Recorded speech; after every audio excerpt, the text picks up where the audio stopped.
Hi, I'm Brittany Pacheco, I'm Tristan Jones.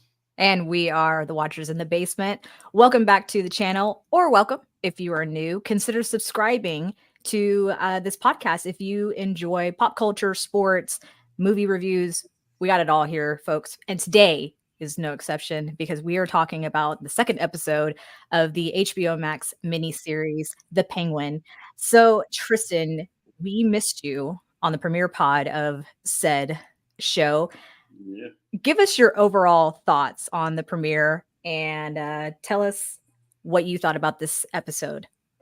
Just from the beginning, I was initially really excited about the Penguin leading up to it, and then for some reason I lost that excitement.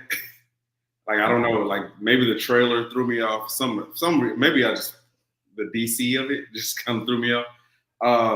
But I've been hearing really good things about it. Um, Colin Farrell, he's so good at this that I keep forgetting it's Colin Farrell. I have to remind myself when I see the credits, like, oh, that's Colin Farrell. Same dude who did the SWAT movies. Like, this is Colin Farrell. But I've been all in. Essentially, I just really watched both. I watched the premiere, I want to say Saturday night after college football. And it got me really excited. Like I was all in on it after the premiere. Very much loving the backstory of Penguin and how they kind of set him up. I'm not a comic guy, so I don't know how close to the vest it is with the original Penguin story in the comics. But I love this setup of him as this gangster, but like also with somewhat of a moral compass, at least a moral code. At least, you see that through the lens of how he tells the story about, the old gangster from his neighborhood in the premiere. But also, like, I appreciate the fact that the show has not taken too much care to try to make us empathize with him. Like, it's like, oh, he's still a piece of shit. But, like, at least he's a pragmatic piece of shit at this point of the story. So, I've loved it so far. Very excited about the rest of the season. Episode 2, again, it continues to kind of pull on that moral rope. You kind of tug at it.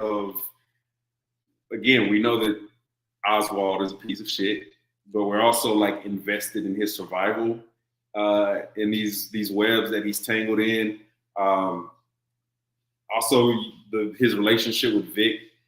In one sense, you feel like, man, like it's full speed ahead, like it's getting stronger, but also at any moment, you see like, oh, this guy's a lunatic.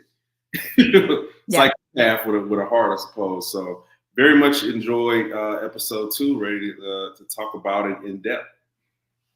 Absolutely. And I like you, not a comic book person at all. So I have no idea on the lore, the backstory at all of the Penguin. All I remember is what we saw in Batman Returns, right? The Michael Keaton Batman, Danny DeVito Batman, Penguin.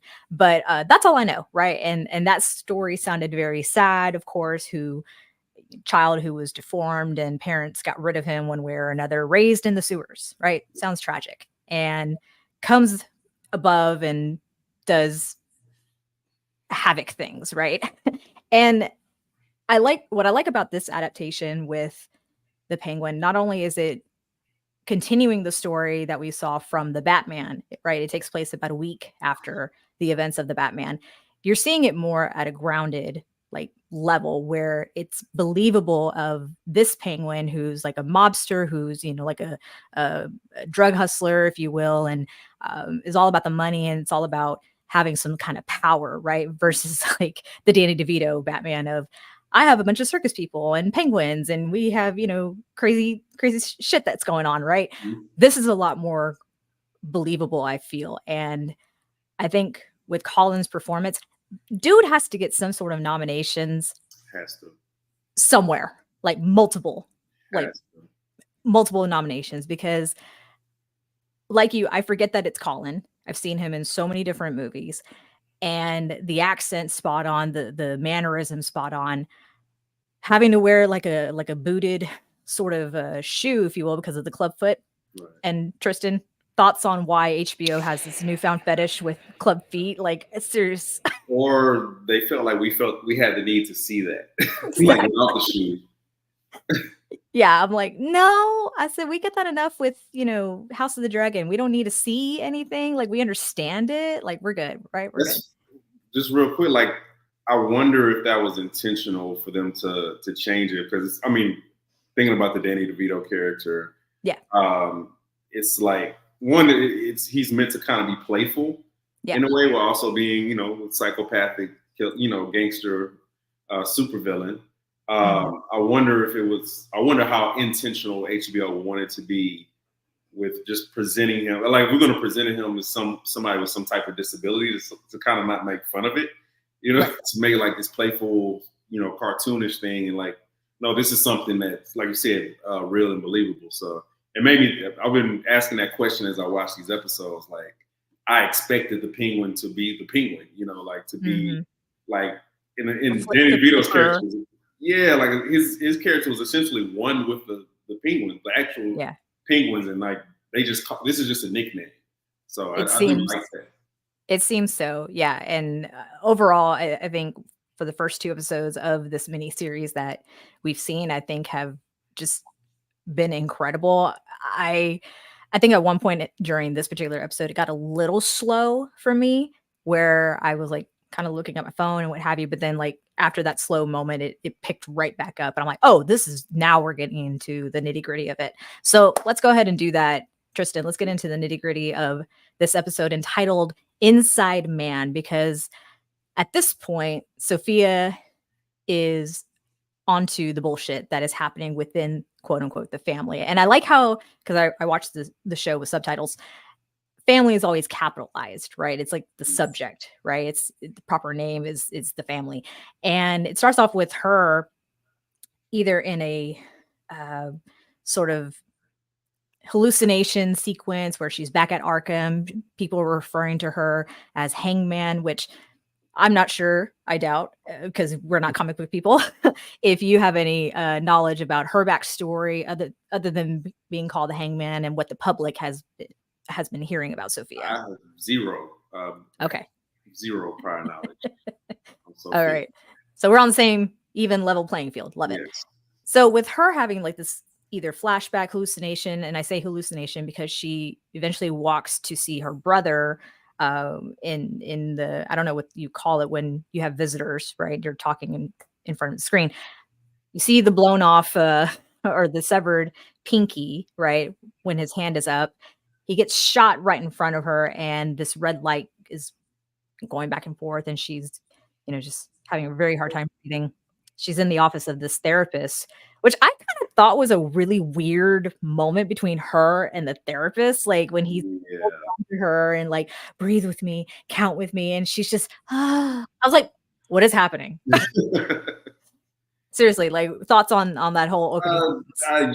Super creepy. It's too big of a juxtaposition to try to like have some type of like, hypersexual tension or a hypersexual moment after all the crazy shit we just saw. I don't want to see two people that close, almost about to kiss after I just saw a severed finger. Like, come on. the emotional roller coaster there. So yeah, it was weird. And even for the therapist to reiterate to her over and over, you're safe, like you can talk to me, you're safe. And she ends up walking away by saying, I'm not safe, I'm home. Which I thought that was a really profound statement for her to make, because she has obviously done some things that we have yet to see for ourselves. Like, we as the public, if you will, are getting just the bits and pieces of who Sofia Falcone is, what she is supposedly charged with, in the sense of having been sent to Arkham and what have you, even though she's quote unquote rehabilitated, right? And she's fighting off demons within herself, now more so because her brother's dead. She wants to know who the killer or killers are and bring them to justice. She wants them hanging around the city for all to see, right? I guess that's reinforcing her nickname, the Hangman. Yeah. That was crazy. And then, Tristan, what are your thoughts with her relationship being a Falcone, right? Being a woman in this mob type family, and then still being set aside by the men. It's a very misogynistic society she's been raised in. I mean, it's meant to reinforce that, like, patriarchal, hyper misogynistic, hyper masculine society, which is, you know, the mafia, you know, the mob. It's the family. Like, women don't move up. Women have influence. You know, clearly she has some level of influence. Like, she has her own quote unquote men. Like, they work for the family, but they work, you know, more closely with her. Like, there are people we can see that have some type of loyalty to her within that organization. But as is usually the cause, there's a glass ceiling on how much power and how much influence. Like, she clearly knows things. Like, her brother entrusted her, you know, with things, you know, relevant to the business, the new drug that they're bringing in. Like, clearly they were not just close as siblings. Like, he respected her acumen. And even her uncle, like, he tells her, he praises her for usually being able to snuff out bullshit. Right. So, like, she clearly is respected on some level intellectually and business wise, but again, woman. So whenever they see something that is kind of out of the ordinary with her, one, because of her past history in Arkham, and two, because of woman, like, they're going to put her in that place. So, you know, it's easy for them to cast her aside, but, like, we can clearly see that that's another trigger for her. Her you know, rehabilitated madness, you could say. Yeah. And it's clearly something we can see is going to blow up in a lot of people's faces as we go throughout the season. One thing I've noticed, and I'm not sure if maybe you caught this detail, and maybe I'm just overthinking it. I've noticed that when we were first introduced to Sofia Falcone, that she was wearing all white. She, you know, showed up behind Oswald's shoulder in the room, and her hair's pulled up, and she was very put together, very calm, very, you know, rehabilitated, if you will, right? And I'm going to keep using that word to describe Sofia in that kind of outfit, if you will, the hair being pulled up, you know, the modest type of clothing, what have you. But when her hair is down and she's wearing more bright colors and things like that, we're tapping into the real true Sofia Falcone. Right. Because I noticed that especially throughout this episode, the beginning of this episode where she's in the therapy session, her hair's down and she's having an episode, coming to the realization of, like, yeah, I'm never safe. I'm home. She goes to the meeting, if you will, with the family to basically talk with them about the events that had happened with the drug heist, if you will. We'll talk about that momentarily.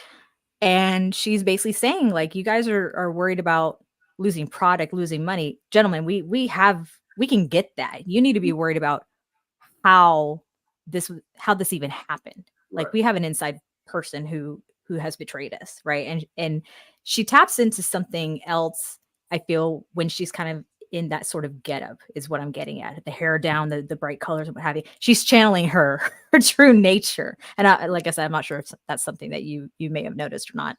I didn't notice at all. The thing I've noticed with her is how she, in public settings, like, she can't help. One, I think she, you know, is hyper focused and hyper aware of, like, how other people see her. Yes. How people view her because of the past. Like, she's clearly not, like, anonymous, you know, incognito when she goes out into the public. Like, she's at the restaurant eating, like, for lack of a better term, like a crazy person, you know, at the funeral or at the wake, eating like a crazy person, like, because she's being a spectacle at that exactly point. But intentionally, I don't know if it's I don't know how intentional it is or not. At the restaurant when she's talking to Oswald, like, that seems unintentional. Like, she doesn't even recognize she's doing it, but she also doesn't care. At the wake, at the family house, like, it feels like she's doing that on purpose. So, like, yes, I feel like these childlike elements of her. Obviously, you know, there's some stunted development from however much time she spent at Arkham, spent being rehabilitated, quote unquote. But she's a bastion of feelings. Like in one moment, she could seem like the most logical person in the room, and then the next moment, she seemed like a child acting out. So, or she's just playing into the belief that everyone has of her, right? That she is unhinged, that she's a psychopath, that she's, and all may very well be true, of course, but to some degree, right? But I think because the fact that she knows everyone moves away from her, stares at her, whispers, not behind her back, like in her face, she's like, well, you know what? If I'm being associated with these things, I might as well just play into it. Like if the rumors are true, might as well give them what they want, right? Which is, I kind of love that energy. At the same time, it's like, hey, if I'm being how do I want to phrase this? If I'm guilty of the thing, if that's what they're thinking, you're giving me reason to go ahead and do the thing. Own it. Tyrion said that. Like, hey, like once you know who you are, they can never use it against you. This is very wise. So, like once they know that, hey, I'm Hangman, I'm Crazy Lady, like I can use that to, if not outwardly just grab power, at least show some type of strength and some type of force. Like at least a status when she's fixing her cousin's daughter's beret. And she kind of like, I say beret. It's fine. And her cousin pulls her closer because like there's a fear there. So like, how are you going to fear? Are you going to fear people because they fear you, or are you going to accept the fact that you fear and use that to rise up, upward mobility as far as status and power, eventually, at least just strength. And in that moment too, for the cousin Carla to approach Sofia and be like, oh, I've just missed you so much. You look great. Like, you remember all those times in Italy? We should plan a girls' trip. Oh my God, that'd be wonderful. And then next moment, small child appears and it's Carla's daughter. And like you said, she holds on to her daughter a little tighter. And clearly everything that she said prior to all that was bullshit, right? The hypocrisy of it all. And Sofia just obviously picks up on it and warns or threatens at this point her cousin, like, you have a pretty little girl, protect her because the women in this family don't usually do well. And I'm like, damn, is it by your hand or like what's it gonna be, girl? What's it gonna be? There's more layers of like the mystery of Sofia Falcone that we don't know. At least comic book, non-comic readers. So those little pieces, bits and pieces that we just kind of can latch onto and come back like, I remember you said that. So and like you say, we and the public within Gotham don't know the full story that is Sofia Falcone. If by her saying that about the little girl, about protect her because the women in this family don't usually do well, is that alluding to something that had happened to Sofia as a child? If she had been a victim of sorts, within the family by that of another man or something, you know what I'm saying? Like, or what, or just the fact that she was expected to do things as a small child, or is that when she made her first kill? You know what I'm saying? Like, there's so many different ways to look at it. It's interesting just kind of thinking about the different ways HBO, like these big premiere shows, do like backstory and exposition, right? Like Game of Thrones is like they weave in like these long kind of monologues about a particular character. Like, hey, back in something after AC, like there was a tourney, and like like they'll give you like a full story. Like Last of Us will literally type out the words to tell you what happened prior, and like I do appreciate like the different style of backstory, just kind of peeling back layer by layer. Eventually you get it. Like obviously, I think HBO looks at the Penguin as the end goal of Penguin is something we may not even get to until all the way at the end.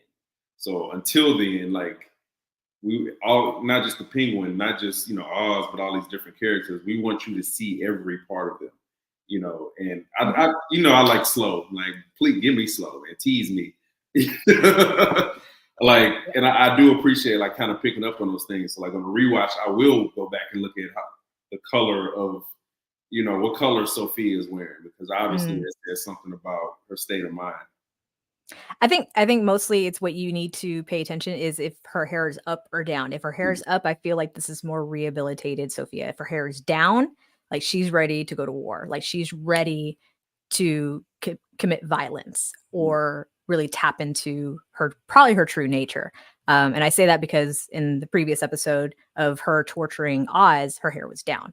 At the very end of this episode, when she speaks with Oz to kind of align herself with him, her hair is down. So I don't know. That's just, maybe I'm reading way too much into it, but I think it's something to maybe pay attention for in future episodes. Agreed.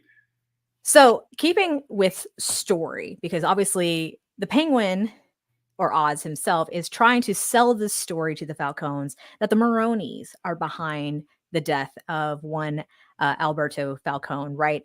Because he planted that ring back with Maroni, who's in jail.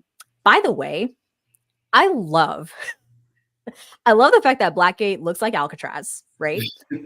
But Blackgate is housing a known mobster, right? And his family is there to meet him. And then enter another, I would assume, a well-known mobster. No one thinks anything of it. No one thinks that, these mobsters are getting together and are they planning something, or are they just here having afternoon tea? I mean, come on, like who does that? Holy conspiracy, Batman. Like, yes, exactly. I just thought that was laws. Like, I just thought it was really funny, and I love how even Oz played it up. He's like, "Oh," he goes, "I know more. I didn't know we were having a party. If I knew, we'd bring something." Okay, shut up. Maroni. Love Clancy Brown, bringing him into the mix. I love him entirely because he's just like spot on, quick-witted with it. But I also like the change where it seems that he's replaced his whole like family, like Italian family, and brought in his wife's culture, if you will, and bringing her people into the mix, which are Persian Iranians. And that to me, again, is reinforcing this whole very like grounded sort of environment that we're in, that it's not just, if you will, Italians versus Italians. Now we're being diverse and we're integrating lots more people into it. And the amount of power that Maroni's wife seems to exude is incredible. What did you make of having, and I'm gonna butcher her name, and I'm so sorry. Shohra?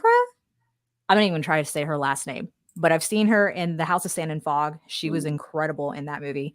What did you make of her performance as Mrs. Maroni, if you will? She scares me. She scares me. What I get from her is she is more ruthless, potentially, than her husband probably is. There's little talk.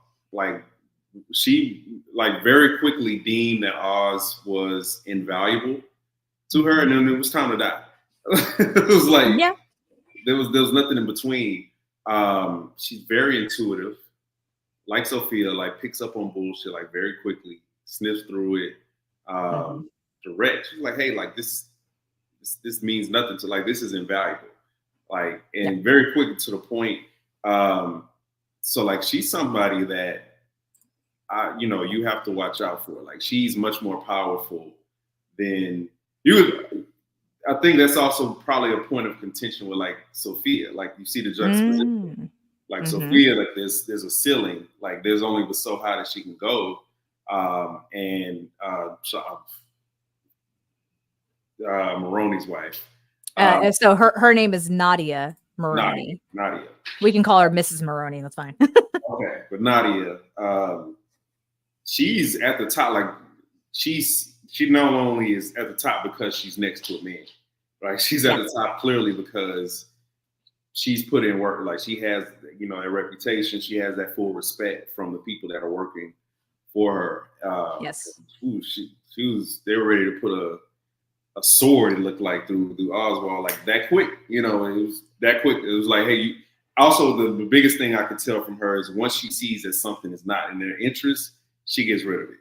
Mm-hmm. Like, and that she doesn't have that weakness of that so many people have of like, everybody else bullshits with Oz. Everybody else continues to hear him out, even when they kind of know that he's, bullshitting them. And she was like, no, actually I see exactly through it. This is of no use to me. You got to go. But this is a great performance so far. Absolutely. And I like how you compared that of her position with the Maronis and then that of Sofia's with the Falcones and the family, because one has definitely climbed that ladder to basically be in charge of a family while the head of the family is, inside prison. But Sofia, who you would think line of succession, right? Mm-hmm. If there wasn't a patriarchy in place, she would be head of the family. Now that her father's gone, her brother's gone, you would think it'd fall to her. But no, alas, the Falcones are being led by Carmen Falcone's younger brother, Luca, who, according to Oz, is a pushover, right? Yeah. Oz has his ear. He's going to listen to everything he has to say. And they come together Oz comes together with the Maronis, basically saying, hey, take the fall on saying that you all murdered Alberto Falcone. What I'm going to give you is product, right? You take the drops product, you kill all of Falcone's men, and you're basically back on top, right? You're going to cause this gang war, if you will. Yeah. And you would think that Oz, with his plan, everything's going to go to plan, but it doesn't, because you have one John Vitti, who is, subject to Oz. With all the intel that he's got on him, right? He's going to be exposed at some point or another, or he's going to be murdered. Haven't figured that out just yet. But John Vitti steps in, says, hey, this is your ops. Like, you're running it. You need to be in the truck that is going to, go deliver the drops, which when I was first hearing about drops, I'm like, is that like code for something? No, it's quite literal. It's like eye drops, right? The drug is the eye drops that goes in the eyes. I don't know. I was like, okay, sure, why not? Gotham. Gotham. Which, by the way, I don't know if you picked up on this, Tristan, from the first episode when we saw Vic Aguilar's ID. Gotham is in the state of New Jersey. Really? Yeah, I think this is maybe a first in Batman lore. It has to be a first. I think it has to be a first. It's crazy because we've always seen Gotham as like proxy for New York City. Like, right. As you get older, it's like, actually, this is kind of racist if you think about it. I mean, not wrong. Not entirely wrong. Of course, and then one adaptation with, Batman versus Superman, Gotham is across the river from Metropolis. So, whatever. That made no sense. Yeah. But Johnny Vitti, played by Michael Kelly, who is... in my eyes, every time I see him, I think, oh, he's going to be a great number 2 guy. Yeah. So he is all House of Cards, number 2 guy. Jack Ryan, number 2 guy. Like some other things. What else? Number 2 to Luca's wife. To Luca's wife. Definitely to Luca's wife. Mm-hmm. Wow. But yeah, I think where we at with the heist. Yeah, it was just, something was bound to go wrong, like you said. Someone was bound to mess that plan up. It's too easy a plan for things not to go wrong. It's like, oh, I'm just gonna, hey, you take credit for this hit, get the drugs, and like, hey, like it's just things don't work out like that. So I thought it was funny that they put him in there, and essentially, I enjoyed that scene so much because you get to see how quick-witted he is. Like whether he's kind of already thought about these plays ahead of time, or if he just like in the moment, like he was trying to explain to Vic, like you got to be able to think on your feet because there are about 4 to 5 to 7, times where somebody should have shot his ass. But he's able to kind of play these different sides against each other in the moment. Again, like setting up how the Penguin becomes the Penguin. You know, how he becomes this larger than life, you know, super crime villain. I very much love that heist scene. Yeah, and something I want to bring up with you, Tristan, too. I'm not sure if you watched the Inside Gotham, which is basically kind of like inside the episode of the Penguin. Consider watching it afterwards. It's very interesting because you hear from the showrunners, of course, the actors, and what have you. And something that I thought was really great that was done for the heist scene in that sequence was that the guns that were used are actually not like live guns. No blanks are involved. What they ended up doing was figuring out a way to engineer these guns to have a very bright light that flashes every time, like, I guess the trigger is pulled. So therefore, like, everyone is safe on set, which in light of the Alec Baldwin fiasco, I'm like, oh, it only took how many years for this to be, you know, concocted and to hopefully be more safe on set, right? You know, everyone involved, right? So I thought it was really cool because that flash is quite bright. Like, I don't own guns. I've never shot a gun, what have you. It's just not my thing. But apparently, from what the I guess props director, master, whatever you call them, whoever is responsible for this, basically said that the kickback is pretty real. The flash is pretty real, but it has created a safer environment for everyone on set, which I thought was great given the nature of this show. They write the book about the 2020s. Like, you got to explain to somebody that Alec fucking Baldwin, like from 30 Rock, killed somebody on set on accident. Yeah. Crazy. So I think I appreciate the effort that has gone into making such a prop, you know, functional to a degree, right? Serving its purpose, but it's safe. So I thought that was a really interesting piece in the Inside Gotham recap. But that heist scene was really great because you're utilizing a FEMA truck. And I'm like, well, given that we here in Houston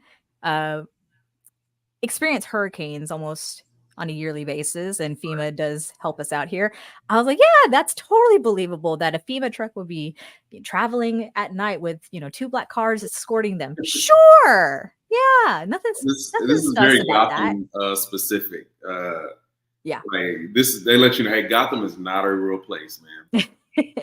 Like, mobsters can visit mobsters in prison. Like, this is not a real place. Yeah. In Moves here, she said, I refuse to accept it being Jersey. Well, I don't know what to tell you. Sorry. Also, shout out to King B. Johnson, who's in today's chat. We appreciate you being here as always. The heist scene was great because that's what leads up to the conversation. Back at the Falcone mansion, Sofia steps in, basically calls out everyone saying you're focusing on the wrong issue, and it's not about losing product. It's about how did the Maronis know about this route? How did they know about the truck? How did they how did they get the drop on it? And she basically concludes and says, there's an inside man. And that's who we need to focus on. That's who we need to discover. And then Oz, you know, to, I guess, not be considered, offers his services to Sofia. And she kind of calls him out on his bullshit, right? I mean, it's kind of funny how she really doesn't see entirely right through him. I guess because she's still so involved in finding the killer of her brother. And I guess that's maybe kind of causing some murkiness with her sixth sense, if you will. But I personally think she sees straight through him. At least at the point that we're talking about, is she doesn't have like that final smoking gun. You know, and I think she or thinks pocket knife. Yeah. She thinks she has, when, you know, they pull up and they're essentially about to go inspect his apartment and he like takes off. I think she feels like that's I got him. It's you. But he, you know, he's able to get himself out of that, you know, with the help of Vic. But yeah, like I think she completely sees through him. I think that at least with Oz, he continues to see her maybe I'm sure he knew her as a child. It's at the very least someone much younger. Yes. And it's taking him a while to kind of see her as a formative foe, or at least him thinking that her being a foe, being a formidable foe, is because of her status, her name, how crazy she is. But like, no, she's like very smart, like very intelligent. You can tell that very easily. And so, like, yeah, at this point, he's not seeing her. This is like the other men in the family. He's not seeing her for like what her potential, and it could have got him killed, again a few times. Yeah. But he does kind of tell her, I think, the things that she needs to hear or needs to believe, that, if you want to know who the inside man is, like, just tell me, I'll go ask questions. I'll do some digging. Like, I'll let you know. And she's like, why are you doing all this? Well, because you should be head of the family, not those, dumb fucks back there. Like, it's clear, like, you're being looked over, blah, blah, blah, blah. He's telling her everything that she wants or needs to hear. She in turn calls him out on it. And she's like, I don't owe you anything. And he goes, no, you're right. I owe you.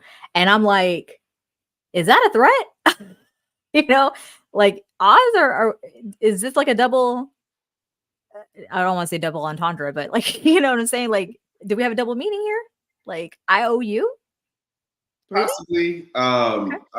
I kind of read it as, well, obviously he's, trying to charm her, trying to, like you said, tell her the things she needs to hear.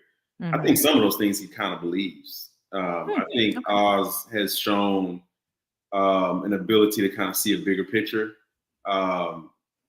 think bigger. And I think from a competency level, Sofia has kind of already demonstrated that she has, at very least, more of the best interests of the family at large than the other, the male counterparts at the top of the family. She's clearly ruthless, willing to kill at will. Obviously, she has her flaws. One would say. Seems a little impulsive. Whatever it is, that earned her the stay at Arkham and the nickname, is obviously something that's going to come back to bite her at some point.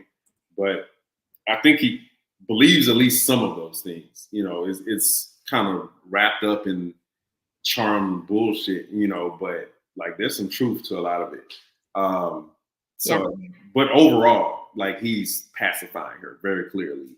And I think that's what she's most offended by. It's the pacification. Like, please stop talking to me like I'm a child. Like, say what you want. Say what it is you need. Say what you did. Like, he's trying to get some truth out of him. And until he can like really properly convince her that he's being real with her, that's when, ultimately, once we get to the end of the episode, ultimately she kind of comes closer, like to at least not believing him, but being willing to work with him for like a common goal. Or just playing the long game, right? What is that quote? Yeah. Keep your friends close, your enemies closer. And I think because he's been so willingly offering his services and willingly info dumping stuff about himself, but then quickly tries to cover it up by, especially when he got very personal after the funeral service that he missed, talking about not much was done about his brother's deaths. We don't know, of course, what has happened. He talked about the state of his mother after their deaths. And then one day she just got up and said, hey, we're going to go out, what have you. And Sofia's like, what was it that your mom decided to finally just kind of come out of her shell, if you will? And he's like, I like to think it was me, but I don't know, and before maybe getting that idea in her head to go and investigate about one Mrs. Cobb, Oz says, yeah, she died a few years back, and I never got to ask. It's like, okay, that's going to blow up in your face. I was about to say that. I wonder if that'll come back to bite. I don't have a whole lot of expectations. And the reason for that is because I don't want to be disappointed. Right. However, I feel like when certain things of that nature are said, it's not going to not pay off at some point. You know what I mean? I feel like either he's going to slip Vic is going to slip because Vic has obviously met Mrs. Cobb and they've gone to the house twice that we've seen.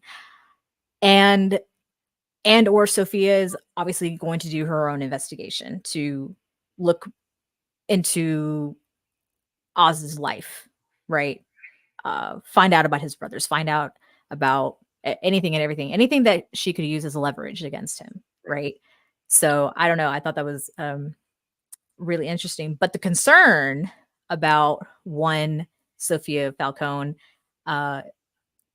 also is something that Oz's lady friend also is very concerned about, right? Because he did go see the lady friend to use her as an alibi for the murder.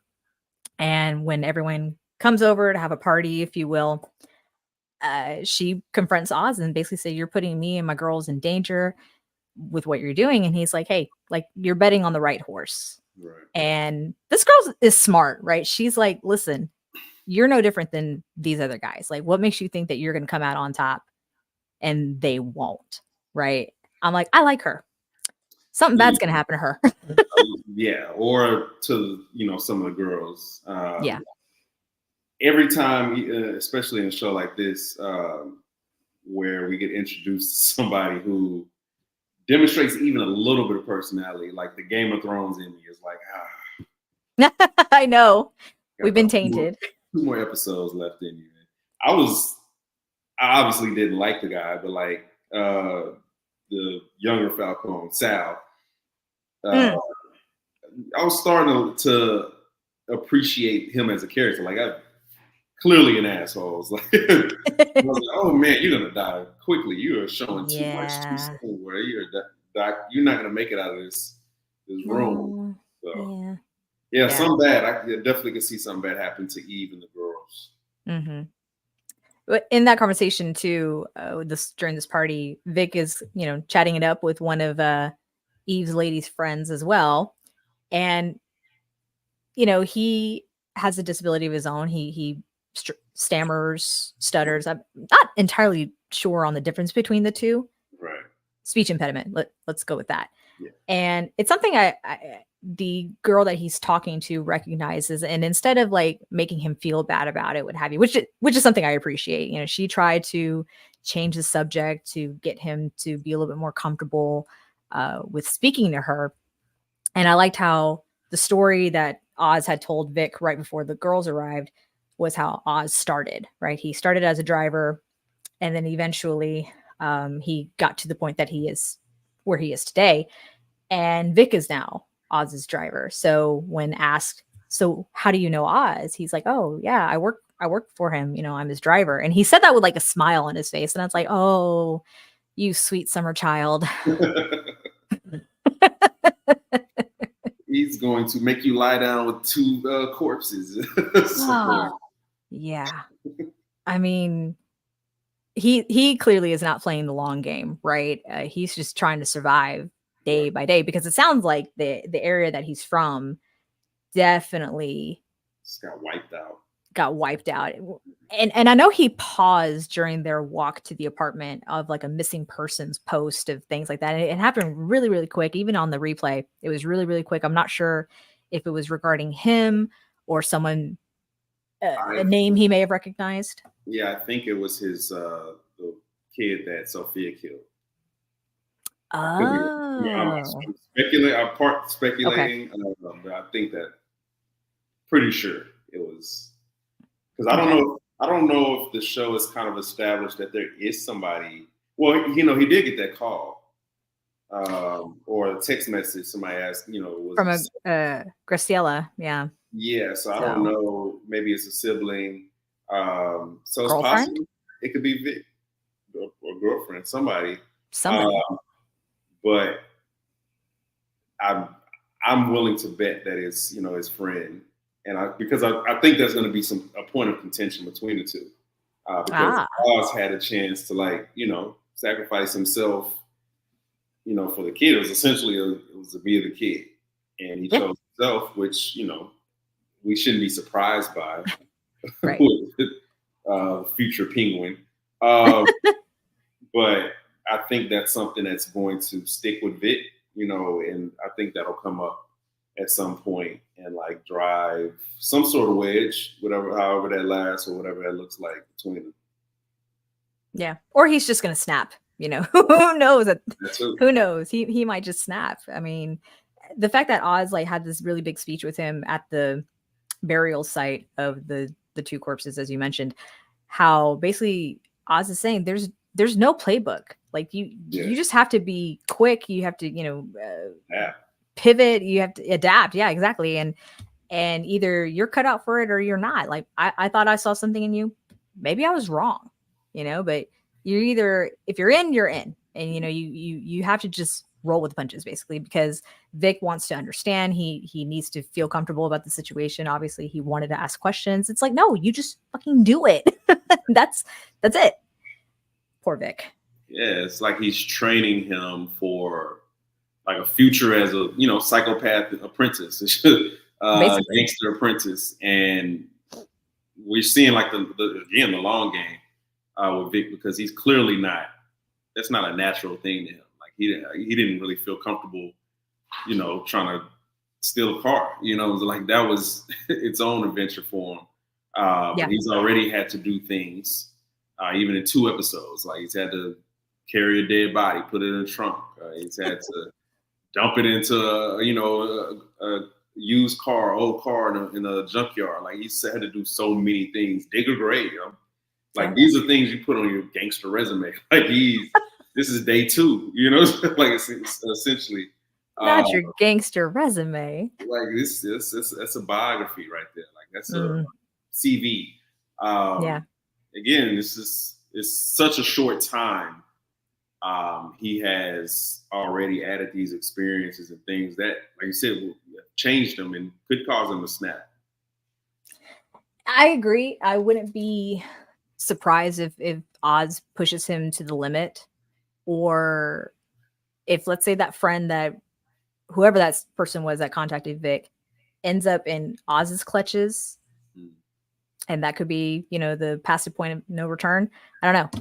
It remains to be seen for sure. But I think there's still more to learn about Vic for sure. And if he, let's say, has done some shady things in the past that maybe he's trying to leave behind, but now it's like resurfacing. I don't know. Anything's possible at this point. Yeah. But let's talk about the reception at the Falcone mansion, where prior to all this, Sofia has recruited a detective who apparently has an addiction to drops, who used to work for Carmen Falcone, who wanted nothing to do with Sofia, but now is going to dig to find out who that inside man is, right? And instead of just bringing her back paperwork, what have you, no, he brings a fucking person. He brings an accomplice for the Maroni family who had helped Penguin with the heist, if you will, literally got plucked from the hospital. Right. And he's in the back seat of a station wagon, just dressing gown, you know, the drip of morphine and what have you. They're going to lock him up in the basement, right? Because Sofia doesn't want anyone to know what's happening. And she's hoping that this guy is going to give information as to the inside man for that heist, right? And I have to say, I thought Oz played this very well when approaching the two other higher ups in the Falcone family. Yeah. Like walk us through that. Yeah, like quick on his club foot. You know, like it's like obviously you couldn't go in there and be like, hey, I heard there was a guy in the basement, you know, like, you know, you couldn't do that.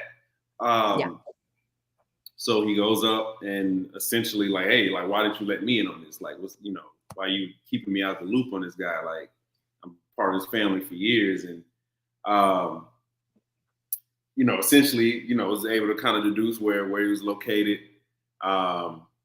You know, at first he was going to try to like get him to, like, he's really good at like playing, you know, different things, like holding people, like leverage and stuff like that. It's like, hey, like you tell them it was the Maronis, yada yada, And like eventually he's like, no, actually I got to kill you now. Like, so Vic, I don't know how the fuck he did it, but essentially drove the car, had the car self-drive itself into the Falcone's residence, and eventually that's where they find Sal in the trunk. So, or no, this was this first episode. Yeah, it was first episode. Yeah. So what happened? What happened here? What happened here with Oz when he's talking to Johnny and Milos is saying, "Hey, like what the fuck? Like why wouldn't you tell me there's a Maroni guy downstairs? I was part of that heist. Like he nearly killed me. Blah blah blah."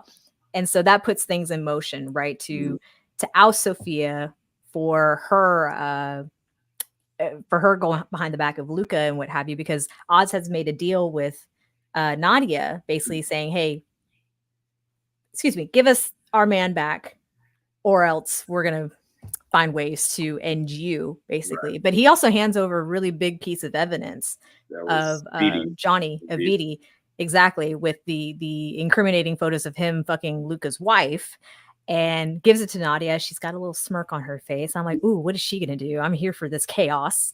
And but Oz has to deliver in order to, I guess, basically stay afloat with the Maronis. But that does put things in motion in the sense of now the Falcones are aware of what Sofia's been doing, but Penguin gets there first with I can't even pronounce his name. It looks like Edvard, but I think it was pronounced differently. But basically says to him, "Hey, I will help you, but when they come down here and question you, you need to give up the name Johnny Viti." And then things change because Vic wasn't able to deliver on his part of the plan. Poor Vic. I forgot. Why was he breaking into trying to get into the car? So Oz's plan was to put the blame on Johnny Viti about the heist, where he was going to deposit the jewels in the car. And then he hopefully was going to give the photos to Luca to basically say, "Hey, he's been doing this whole family wrong. He's been fucking your wife. He's been stealing from us. He has to be the inside man in order to be working with the Maronis and everything that went wrong with the heist." But because Vic wasn't able to plant the jewels in the car because he got busted, ran away, Oz had to pivot once again. And unfortunately for my guy, did you anticipate that guy not making it? Did you anticipate maybe Oz having to kill him one way or another? Yeah. So when he came down, I thought like his whole point of getting down there was to kill him. Yeah. Because obviously he was going to ID Oz. But no, again, he's like very consistent with the whole "let me plant this on Johnny Viti" thing. So no, I didn't really anticipate. I didn't anticipate him trying to implicate Johnny Viti, which I should have, but I definitely thought that dude was gonna die. Like he looked like death anyway. So yeah, he did. So he gets murked by a pocket knife that Oz, tries to wipe clean. He's got to think, okay, how can, I need to give the Falcone something solid. That way it takes the heat off of him. That way he's not further questioned. Everyone who was part of that heist gets rounded up, gets searched, and Oz brilliantly starts picking a fight with Johnny Viti, and he's starting to accuse him of the said alliance with the Maronis. They get into a little scuffle, what have you. And you think that Oz is going to plant that pocket knife on Viti's person. But it was even more brilliant that it was planted on Castillo, who is Sofia's right-hand man instead. Tristan, what did you make of that? Oh, I also thought he was going to put that on Johnny Viti. It would have made, again, the most sense. But again, Oz has the ability to kind of see 3-4 steps ahead. I think this is brilliant character building. You know what I'm saying? Like, again, this is a guy that eventually we expect to be able to go toe to toe with, Batman, whoever.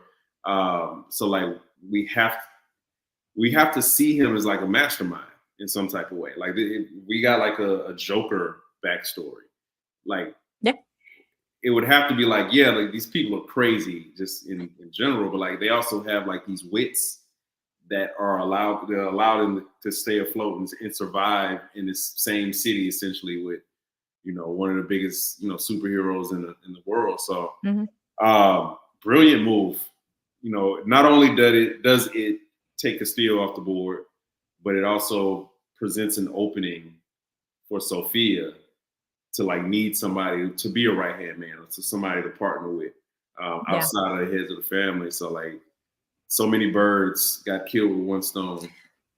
No kidding. And I think the move of planting the knife on Castillo instead of Vidi was smart because Johnny Vidi has to go out in like a much better fashion, right? The fact that Luca was the one who ended Castillo, right? Because Sofia kept asking for a gun. She kept, going over and over, give me the gun, which I guess I can understand because it's like, if it's your man, then you need to be the one to swing the sword, if you will, right? If you're going to pass the sentence, then you swing the sword. Hello, Game of Thrones.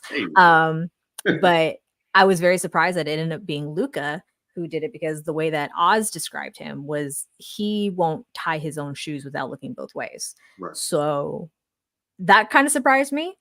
Maybe little brother having to step into the big family shoes is going to change him, and he will be. You have to demonstrate that you can be the most ruthless in the room. Yeah. So for sure. And then I mean, I think it surprised the heck out of Oz, even though he has to stay composed to pretend like, oh, I had no idea, right? But with Luca basically dismissing Sofia in the sense of, you need to get out of Gotham, go back to Italy, spend some time there, do what's best for you. Right. When he really just wants to, tell her, get the fuck out of here. Please. Get the fuck out of here. You're causing too much waves, right? and I think it's at that point, that's probably the breaking point for Sofia, is she's lost her brother. She's lost her right-hand man who betrayed her. She reaches out to Oz because he has told her time and time again, let me help you. Let me help you. I'll be there for you. And she finally reaches out to him and says, hey, you want to take down this family, basically. And it's like, when do we start? Which I thought was great. And again, like I don't think she fully believes what he's saying. I think she continues to see through him, but it's like, who am I going to hitch my wagon to? Is it going to be the people who refuse to see me at all? Or at least this man who I'm pretty sure is shady in some type of way. I can never fully trust or trust at all. But at least he pretends to see me.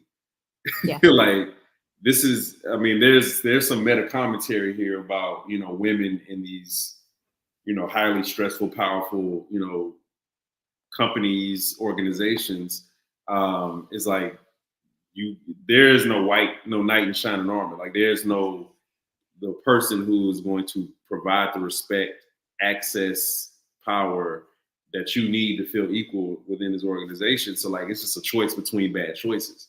You know what I'm saying? Like that's all you have to really like work with. I think at this point it's just a means to an end. Yeah.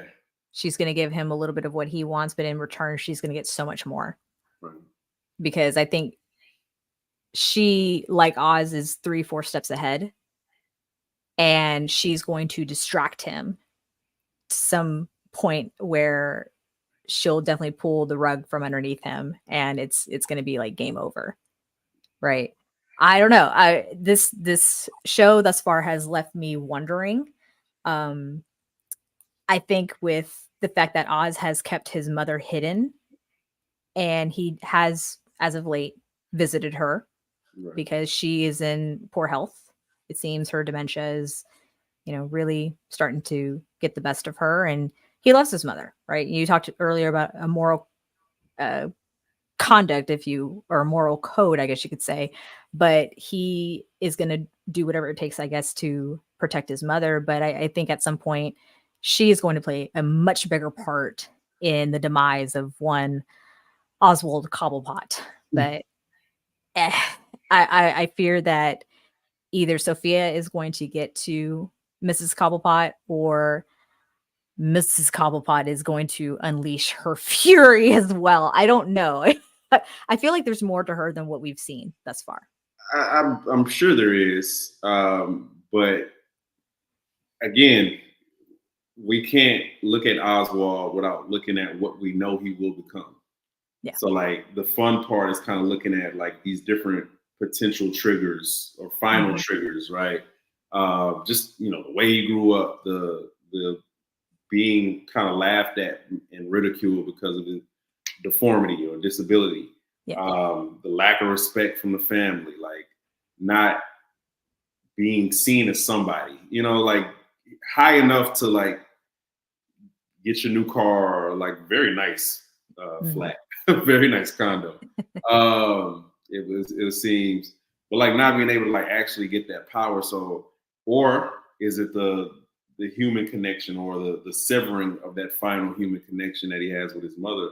Like what is going to push him over the edge? So like there's so many different doors to open, to go through, to see how this, very morally compromised gentleman who as a murderer, how he becomes something even worse than that. Into that lore. So that's the fun part for me. It's like, what is the thing that drives?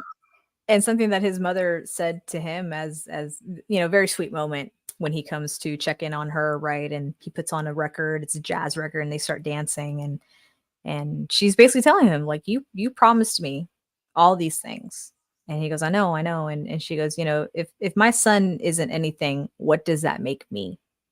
And there's that drive. There's that drive for him to fulfill whatever promises he once made to his mother. He's the only one left. Right. Doesn't appear to be a father in the picture anymore for reasons. The brothers we know are dead, and it's just the two of them. And I think she will be that anchor of some horrible event that's going to come to pass. I mean, I don't know how else to say it, but I think there's more to her, like I said, than meets the eye. I wonder if she is the reason that has perhaps this drive for Oz to be on top of the world, if she's the one who instilled that in him, is what I'm trying to say. Or I think there's a clear causation there. Like I wonder how long she's been telling him things like, yeah, I need you to be something. Or was it that drive, that urgency that picks up once you start losing all these, other men in their lives? But clearly it's something, I think that's ultimately his number one driving force. Like that's the inner driving force. Like obviously like there's, money and power and literal gang wars that are happening that will eventually kind of push him. It seems like he push him independent, from the Maronis, from the Falcones.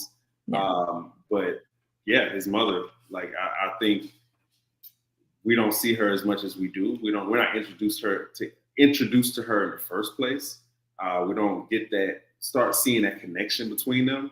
If ultimately like that's something that, even if nothing bad happens to her, like she's compromised in some type of way, which compromises him.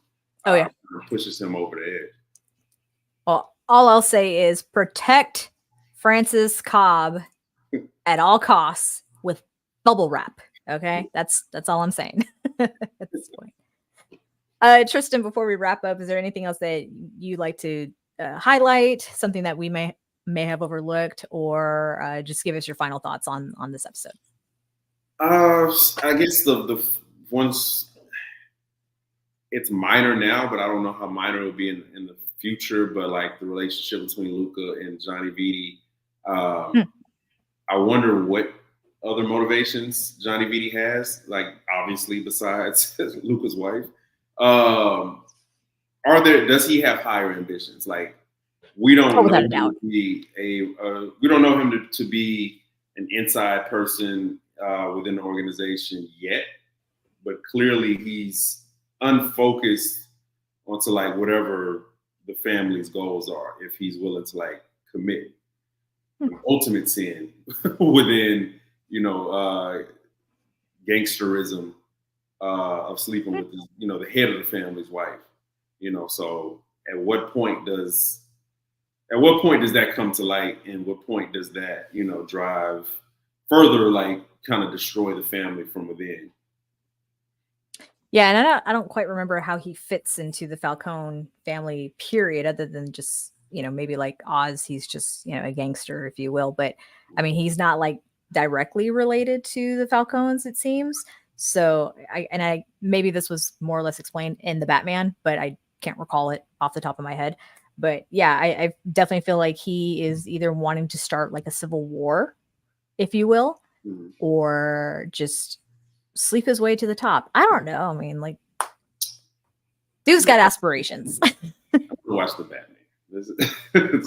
I would rewatch it, but it's just 45 minutes too long. But that's my problem. Anyway, so yeah. So overall thoughts, Tristan? Overall thoughts is how many? I haven't looked. Do you know how many episodes?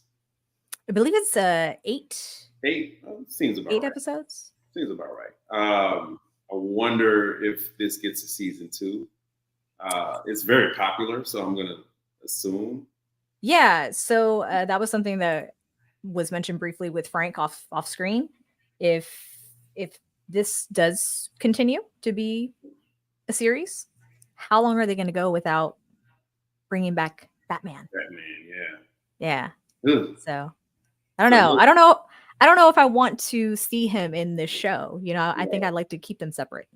That makes sense. So with that in mind, I probably don't see it as a season 2 either. But just overall, I say that to say I'm very invested in this. Yes.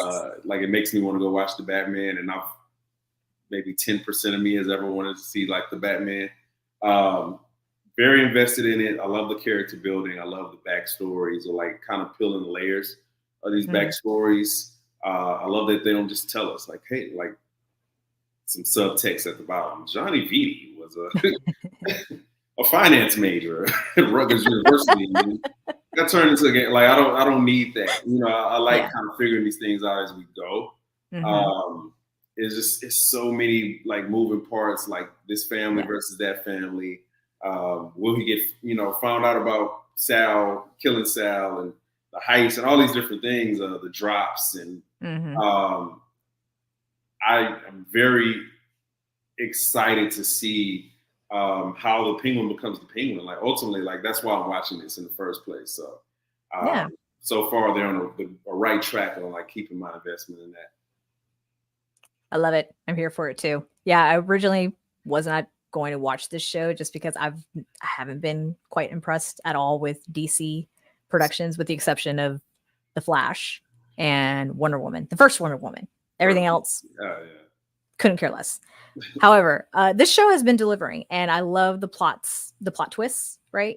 You may think you have something figured out, and then it's just like, nope. Like this is something completely different.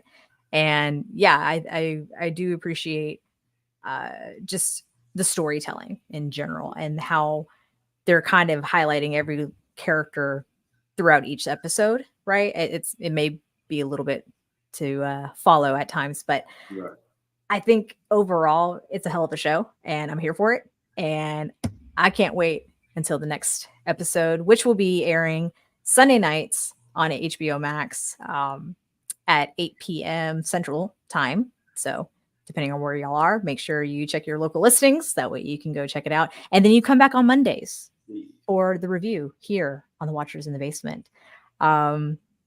Yeah, and I think this pretty much wraps up today's episode. We appreciate everyone who's taken the time to join us in the live chat along with the replay. If you haven't already done so, subscribe, hit the like button, hit the notification bell. That way you know the next time we're going to go live, which will be Tuesdays for Watchers Football Weekly. Watchers Weekly Football. I'm going to get it right one day. We talk y'all football on Tuesdays. Exactly. So if y'all are into the pigskin, come back, join Justin, Frank, and Tristan here for football talk. Yeah. Hear me crying. Tears of joy / sadness over the Chiefs and the various injuries that they've had. Yes, I have heard some things. I myself am not a huge football fan. But anyway, that's beside the point. If y'all are into it, join us back on Tuesdays for the football podcast. And then on Thursdays, we're also going to give you the latest review on Agatha All Along, which is airing on Disney+. So that wraps it up for us. Once again, subscribe, like, hit the notification bell, and follow us on our social media platforms that are listed in the description box down below. And check out our audio podcasts on Apple and Spotify. Give us a follow and give us a 5-star rating. So for Tristan, I'm Brittany. Thank you for checking us out, and we will see y'all next time for The Penguin.